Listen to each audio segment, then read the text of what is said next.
Hello, I'm Ezekiel Gomez, and I will be practicing my informa- informative speech, and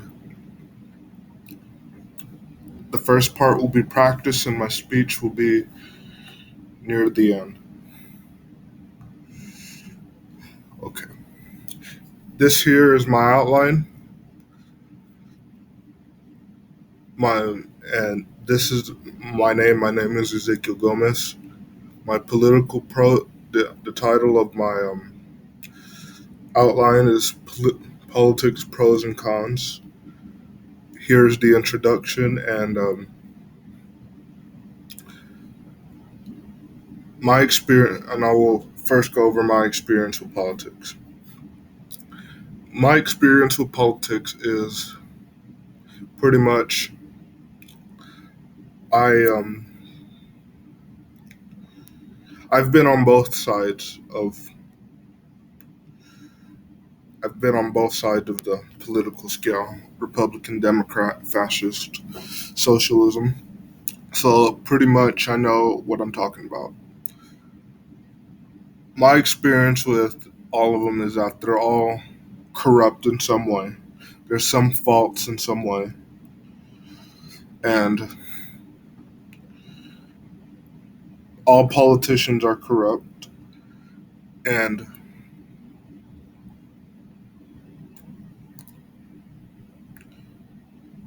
there's nothing really that the civilian can do about it. What are my what are politics? Politics are a way of thinking where, um, for certain individuals to have control over people's my bad, have control over people, over the government. I mean, that is the exact definition that comes from Google, and it comes from Merriam-Webster's dictionary. How do how does politics affect people? It's a way of thinking. It affects people's way of thinking because here's an example. I knew someone who was an atheist Democrat, and they thought you were an evil person if you weren't a Democrat, or and on the other side, on the Republican side, they thought some people thought that you were a fascist or a communist if you were a Democrat, and some people think this certain way. Some people think that, example, the Republicans think that if you're a Democrat, then you're a communist, and if you're a Democrat, some some Democrats think that if you're a Republican, you're a fascist. Which, in my opinion, there's flaws with both, and they don't even know the meanings of the words. I will now be going over my body,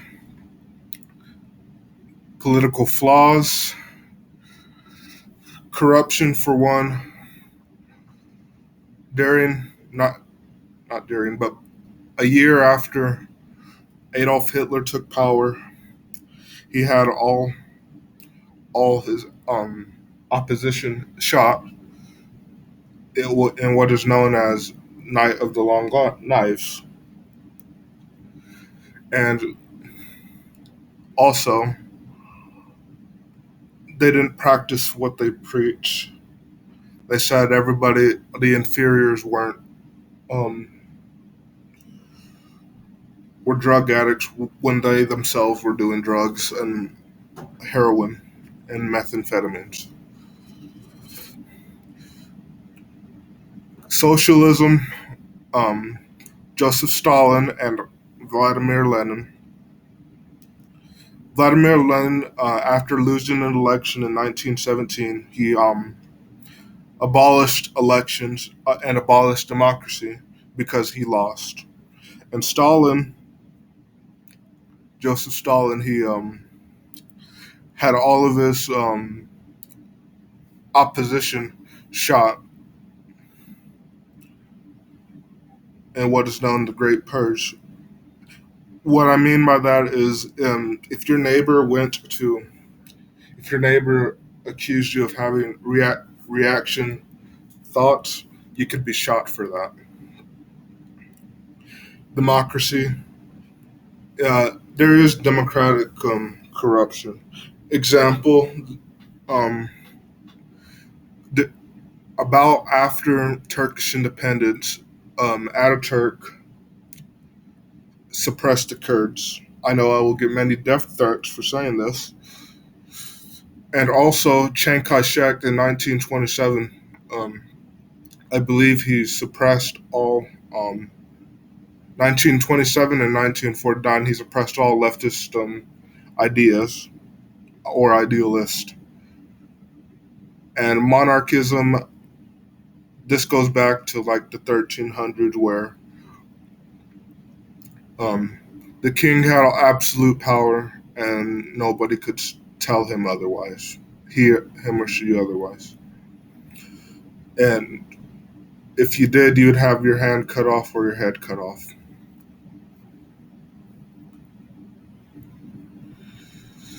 Slavery, I, fascism, in fascism, the Italians under Benito Mussolini and Adolf Hitler attempted to make slaves out of the Slavic people, and Benito Mussolini attempted to make slaves out of the African peoples, despite claiming to be their liberator. Socialism, socialism enslaves the lower populace, basically people that aren't in the party and aren't in the military. And if you didn't work, you'd be shot. Democracy, the United States is known for the African slave trade, that didn't get abolished till 1865. This claiming we we the people, which at the time before 1865, which meant we the white people. Monarchism, again, the British slave trade. They took it is said that they took 700,000, which I don't believe. I believe they took more than 700,000 Africans from their home. And it is estimated they took 3 million African peoples from their home and then traded them and brought them to the colonies.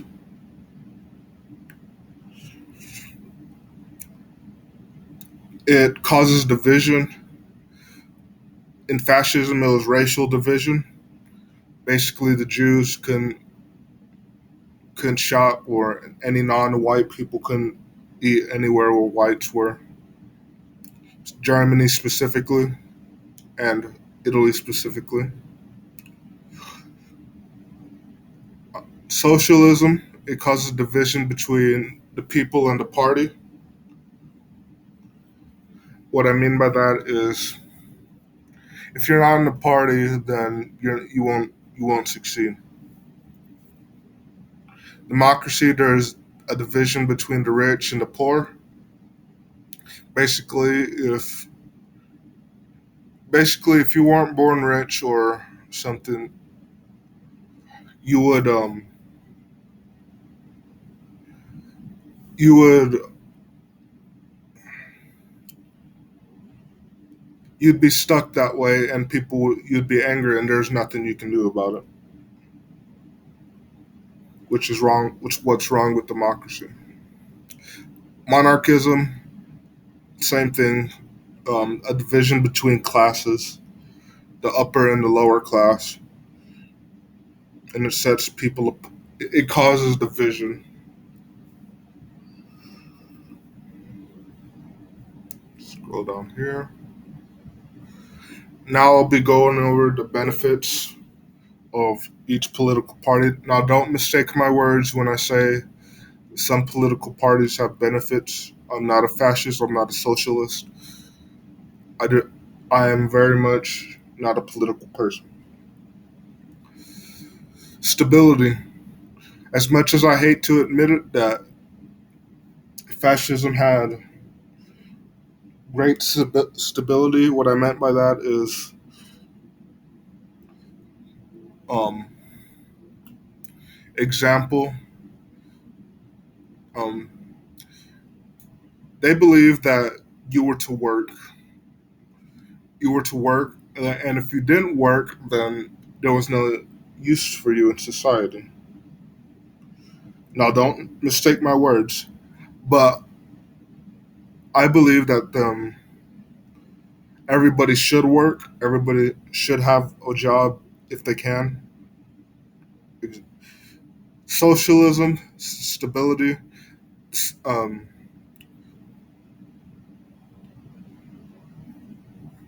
Joseph Stalin was known for crushing rebellions with the NKVD, and it struck fear into the Soviet people until 1953, at the day of Stalin's death. Democracy is stable for the populace, um, because it's stable, but it isn't. You have the individual has the right to do what they want to do, and you have the right to do say what you want to say in most democratic countries. Monarchism. If you're under a constitutional monarch, the monarch is great for stability. Example, what's his name? King Michael of Romania. He was, despite being opposed in, I believe it was 1943, and living in exile. When he came back, he was great stability, and he was loved by the Romanian people. And he was a high candidate for democracy, a constitutional monarchy under democracy. Political structure. Don't mistake my words, obviously. Um, the Germans, their political structure was, if you're in the army and if you're um, a member of the party, you will succeed. And they all reported to one person, and that person was Adolf Hitler, of course. And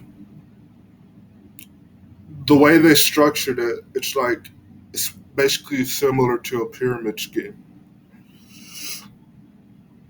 Socialism, um, I like their political structure because it reports to the party, the people, the military, which I believe that's a great structure because, well, the structure wasn't used properly because the people never got hurt. Um, but to me, that could work if everybody had would be heard. You know what I mean? And like in some monarchist nation or democratic socialist nations, like Denmark, um, some nations will sit down the business and the workers, a representative of the workers, and they won't leave until a solution is brought. I think that could be a great system. Democracy, if it's similar to the Kuomintang, not under Chiang Kai-shek, I believe that the Kuomintang, the democratic system can be perfect. Example, the Republic of China was, after the death of Chiang Kai-shek, um, it was prospering because the political structure changed from a an authoritarian government to a democratic government, similar to Portugal at the time of Anton de Salazar in the 50s. Um, he was an authoritarian at first, but then as the 50s and 60s came on, he transformed into a more liberal government, but still retaining some authoritarian um, qualities. Monarchism, the British monarchy, I believe, has the greatest constitutional monarchy structure. Um, the, when the Queen, or here's a better example, um, the King or Queen cannot override Parliament. They cannot disband Parliament, or else basically government would be shut down. But Parliament and the House of Peers had to ask the King or Queen for their permission, unless it's like the 1830s and the 18 um, late 1800s under George V or under Victoria. Um, but other than that, um, the Parliament had to ask the King or Queen for their permission, and the King or Queen could not abolish Parliament or any parties. The people had to be heard. Prosperity. Before World War II began, Germany was one of the most prospering nations on the globe industrially. And let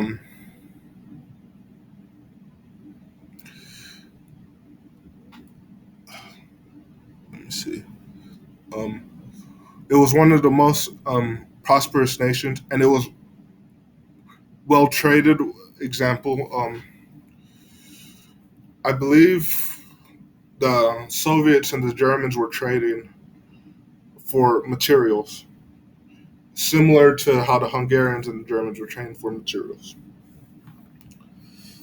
Socialism, prosperity, but I already went over this.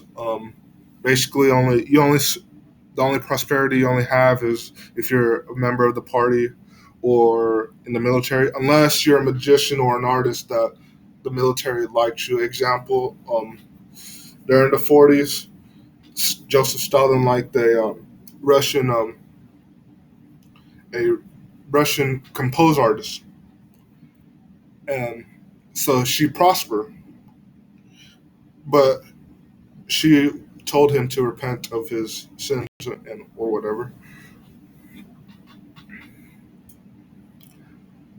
In a democratic country, in the United States between 1941 and 1989, the U.S. was prospering, although it did have its struggles. The United States was prospering in economic, not industrial, but economic through trade with its allies, and the individual themselves prosper. Um, Monarchism, um, if it's a constitutional monarch, many people will prosper, but many people won't. Example, some people in the British society, for example, most people prosper, and most people like um, the constitution. Well, they used to like the monarch; they don't now. Um, but now, um, um, but they still prosper. That's what I'm getting at. But they don't like the monarch now. But and prosperity in a constitutional monarch, all parties win. The government wins, the people win, and the monarch wins. And here's my conclusion. My thoughts on I think politics are a serious issue, as um, especially for a way of thinking. Because I know some people take politics to heart, and some people politics is their livelihood. I've known people that wouldn't talk to me for weeks because um, I'm not a really political person, or my thoughts isn't their thoughts. My thoughts on the issue is I think minus the flaws, but the benefit, I think all of them can um, mix together to make an ideal, perfect um, political party, in my opinion. But that's just my opinion. You don't have to agree with me. If anyone has these thoughts, you're not alone. I know many people that aren't political people. I know many people that do not vote because they see it how I see it.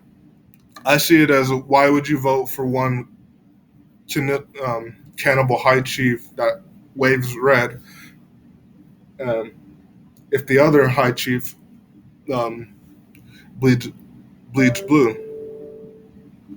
So if you have these thoughts in your mind that you don't like, or if people tell you that you're un-American, I've been told I'm un-American, and I've actually had the cops called on me. Well, not someone nearly called the cops on me because I didn't vote, and they were asking my thoughts on the current state of the government. So I'm gonna move to my slides. Here it is. That was just practice. I know this is probably boring. That is my name. You already know what it is. Come on, load. I will immediately go to slide 2.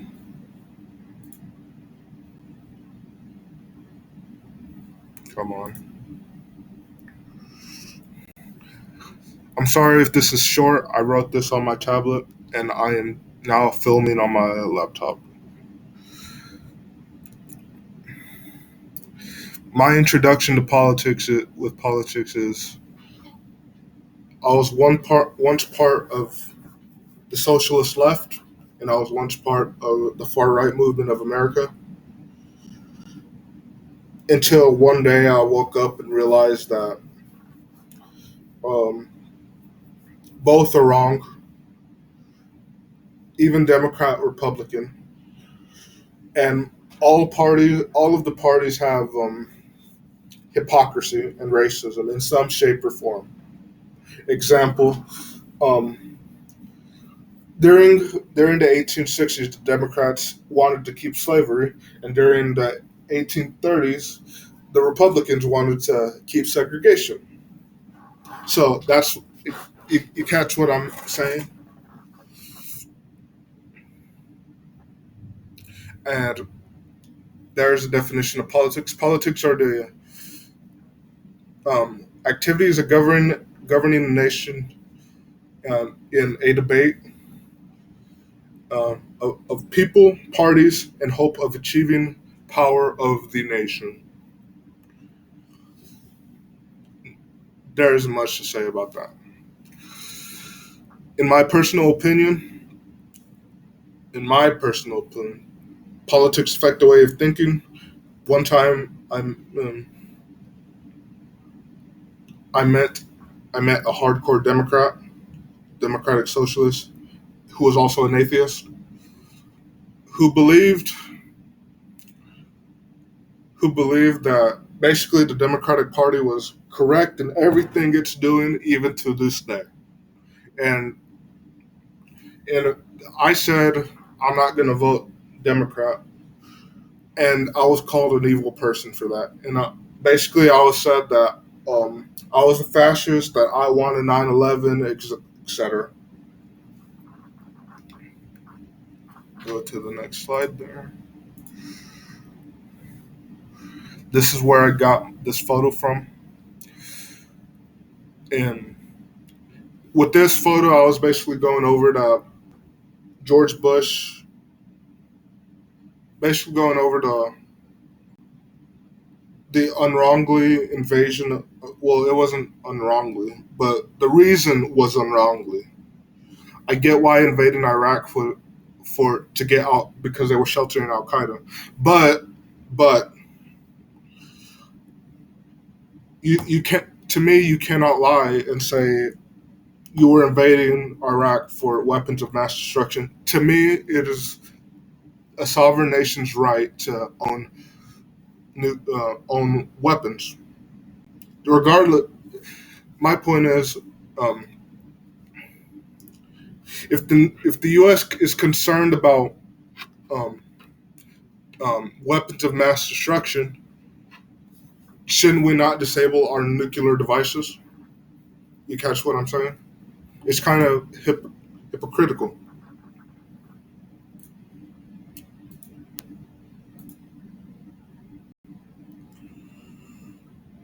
Um, Sorry, come on. My political pros and cons are: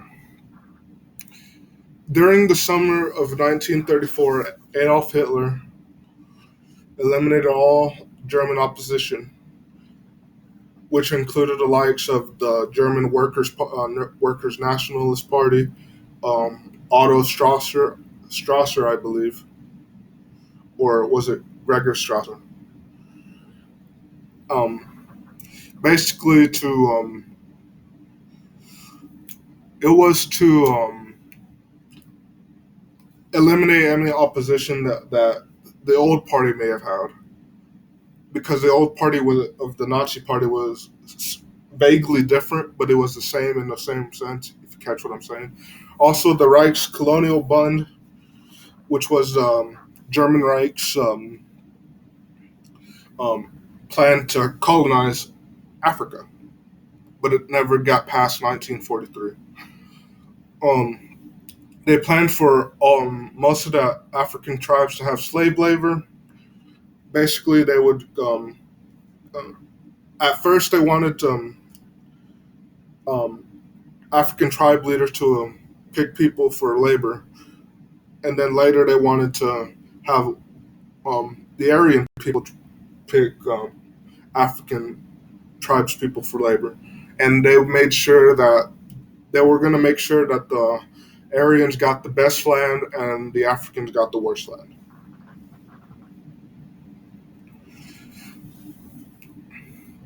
The Nazi Party also separated the races from the world.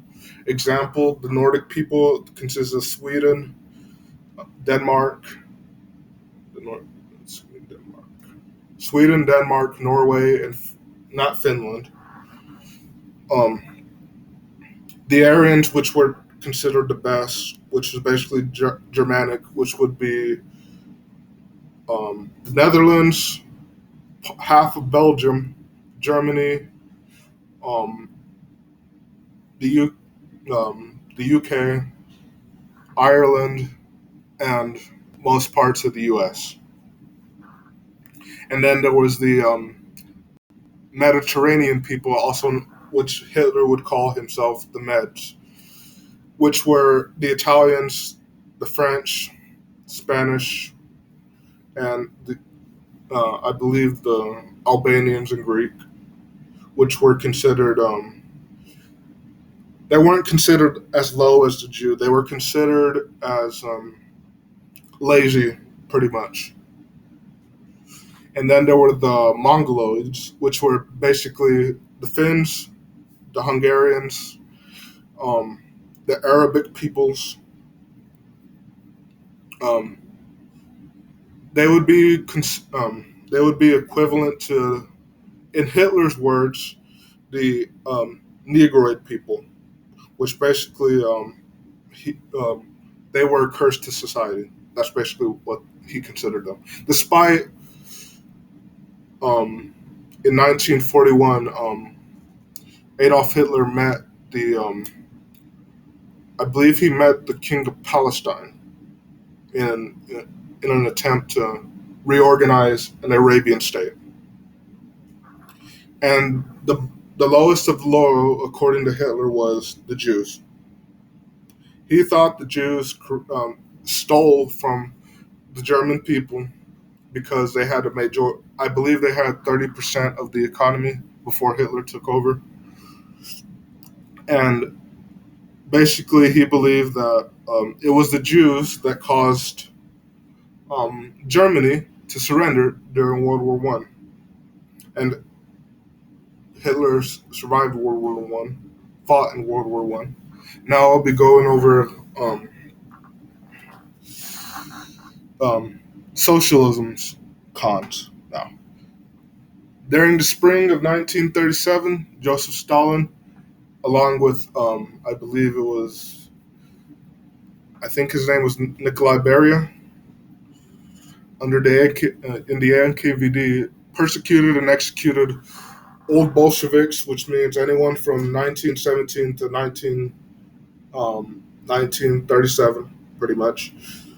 Um, the left opposition, which was consistent of Trotskyists and I don't know who else. I think Rai Tutin was there, and Mensheviks. The right opposition was consisted of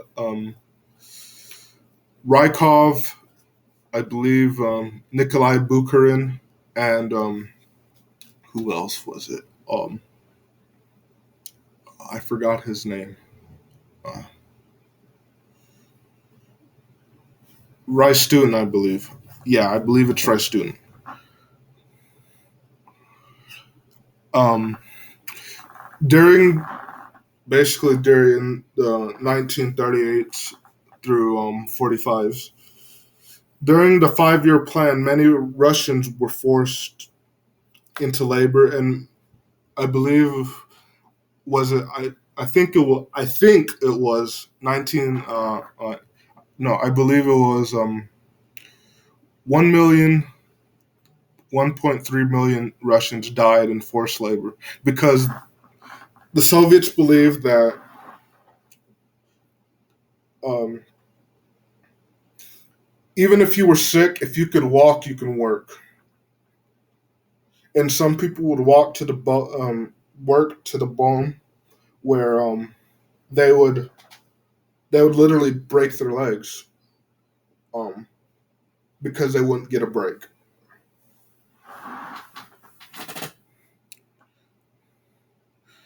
During I believe at the later years of 1917, there were many peasant rebellions against the current regime because, um, not the current regime, but the Russian regime, because during the Russian Revolution, Lenin promised that the peasants would be heard, and they weren't heard.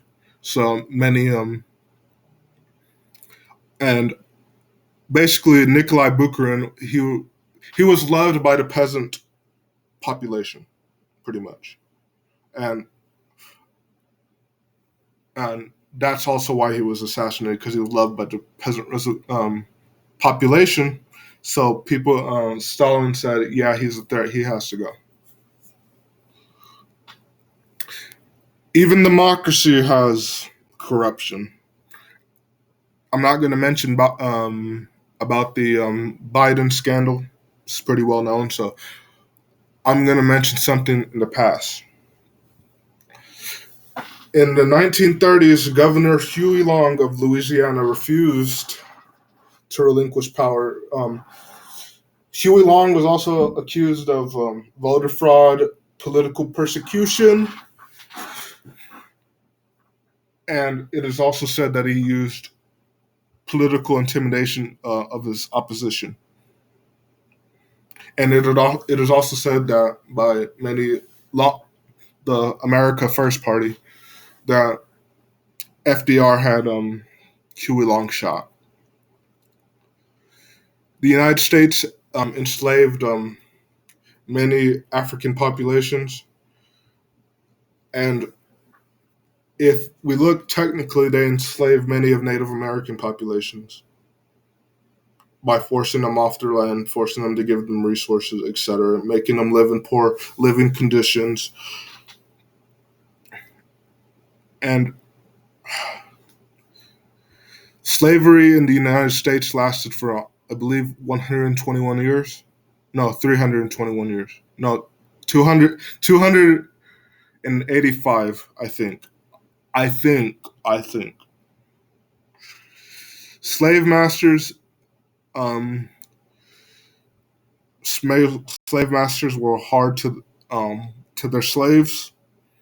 Also, if you don't believe me, um, I suggest you read the book Uncle Tom's Cabin. It demonstrates everything wrong with slavery. In the in the vision between the Industrial Revolution in 1820 and 1937, only the rich prospered, and there was no checks and balances for it. In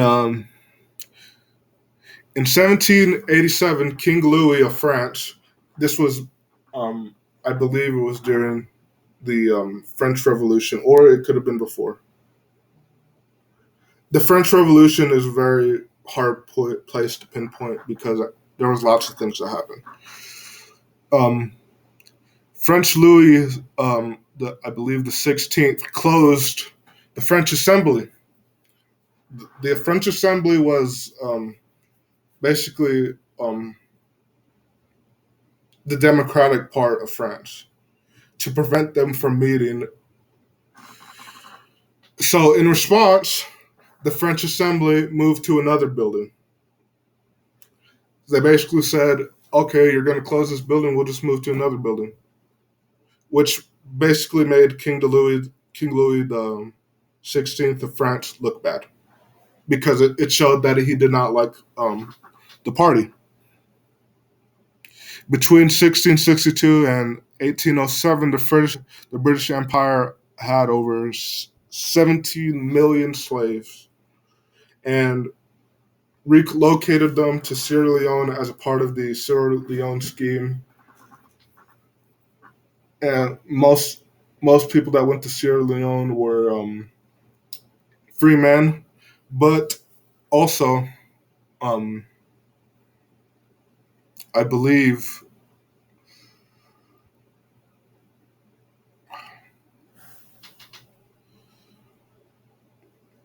let me see. I believe many, if you were caught by Muslim slave traders and are sold back into slavery, you would be sold back and you'd remain a slave. I'm basing that on the Book of Negroes, the show. In the Romanov period of Russia, let me move my. The Romanov period of Russia, there was division between the upper class and the peasant population. Example, um, there was these people called serfs. Serfs were people sold in the slavery pretty much, and but you could work for it. But the thing is, every day you worked, you had to pay more, so there was no winning to that system. Come on,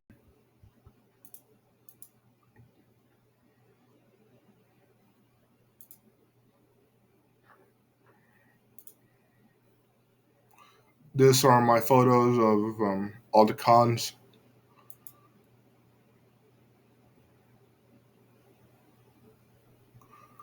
I will go over this real quick since I am on the time limit. Fascism between 1937, the SS and the Anschluss and the Sudan. Before that, also was um, Germany was the most stable place during the time. Oswald Mosley, a well-known fascist, known for the British fascist of um, British fascist movement. He He proposed a new parliament system, which basically all the hard workers, the one with the most experience got the most work, and everyone should have health care, which I agree with. Um, and only experts should be elected in their field. Mosley also believed in every person should have a house as long as you had a job, and he also believed in abolishing income tax, which I agree and disagree with on both. In 1920, Joseph Stalin crushed most rebellious group. The Cossack movement was an example. The Hungarian Rising in 1953. Between 1953 and 1951, the Politburo, Congress,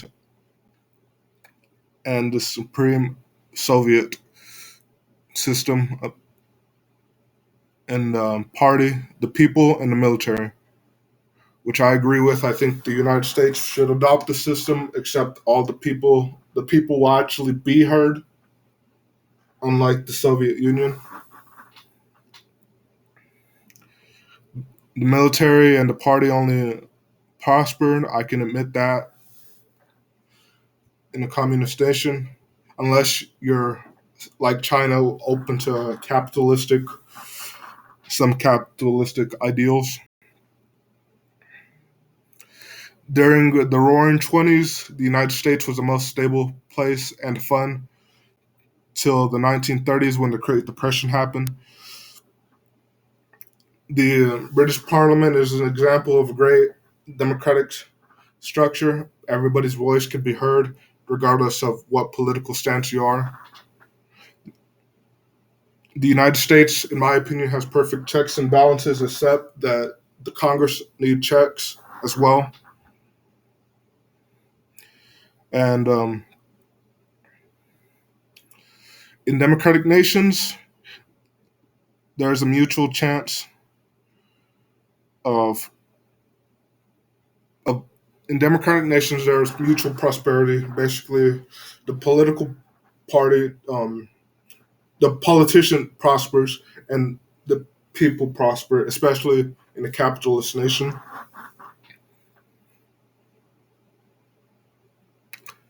There, okay. I will now go over monarchism. During Queen Elizabeth's reign, I would argue that she was a great constitutional monarch, respected by the people and respected um, by the Parliament.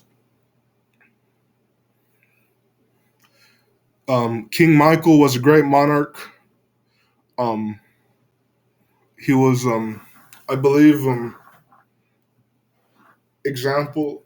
Um, he wanted a democratic system. He was one of the first people to root for democracy in Romania.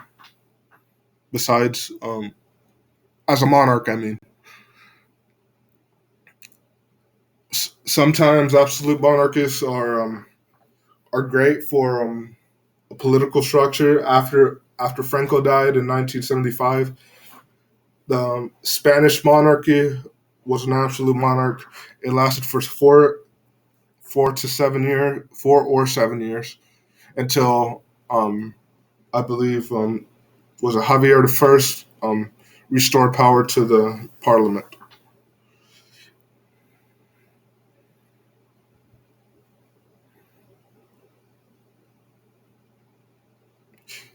In in wartime, especially in wartime and sometimes in peacetime, in struggle, the people have someone to look up to in a monarch, but monarchs should keep limited power.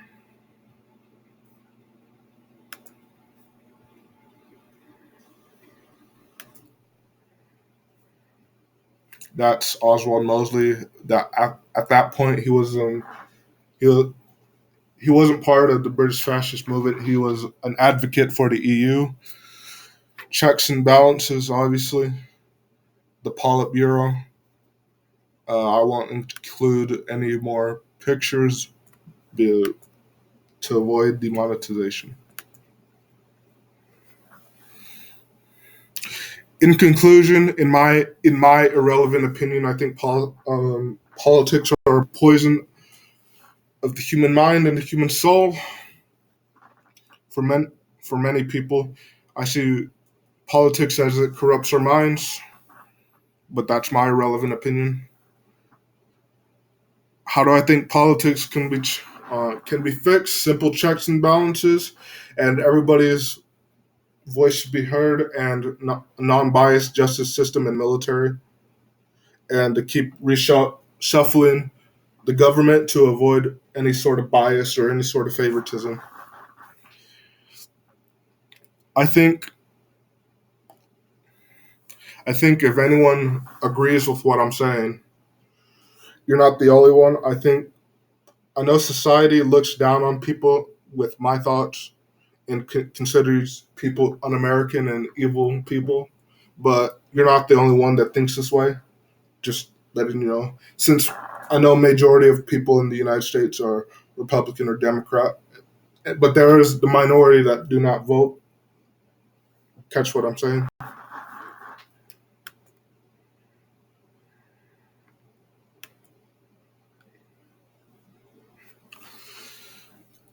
So now I'm finished with this my practice, and I'm finished with my speech presentation. Boy, is it a long one. I need to catch my breath. Hopefully, I make a good grade on this. Hopefully, it didn't go over long. And that's about it. See you.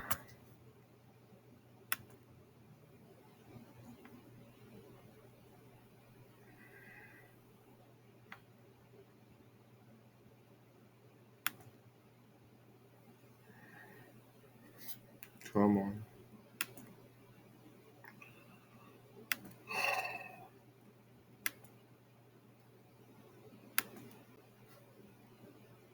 Come on.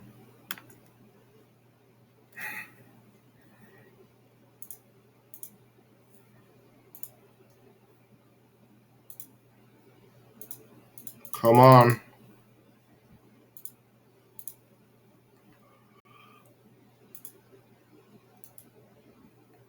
There we go.